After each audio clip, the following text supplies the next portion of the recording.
Kalau kita ada enterprise, apa akan jadi dengan enterprise tu kalau kita dah meninggal dunia?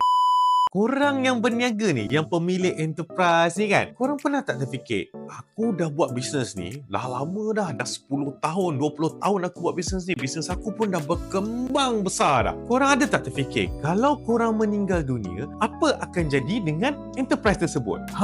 Fikir kan, apa akan jadi Okey, kalaulah terjadinya situasi tersebut, kita dah penat buat bisnes, bisnes kita dah berkembang, kita planning nak turunkan ataupun nak legacykan bisnes kita tu kepada anak-anak kita. Tapi ditakdirkan Allah, ditakdirkan Tuhan, kita meninggal.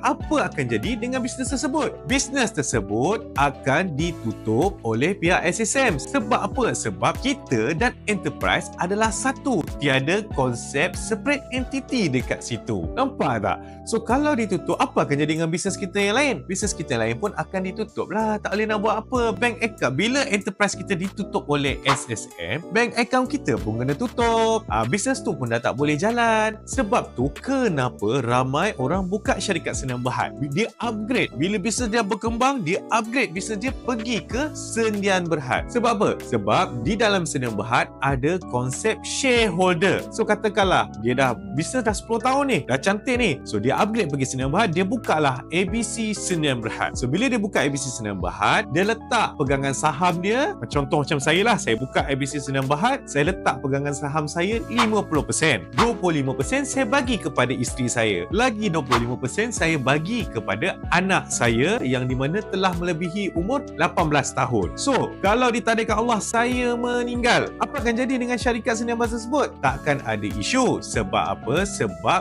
isteri saya masih memegang 25% dan anak saya masih lagi memegang 25%. Apa jadi dengan pegangan saham saya 50% tadi? Pegangan saham saya 50% tadi akan difaraidkan. Kalau saya tak nak difaraidkan pegangan saham tadi, apa yang saya kena buat? Saya kena hibahkan saham tersebut. Panjang cerita berkenaan dengan Sdn Bhd ni. Banyak benefit dan ada yang orang kata bagus kepada peniaga-peniaga. Kalau korang nak tahu lebih lanjut lagi berkenaan benda ni, komen nak dan jangan lupa follow, like dan share.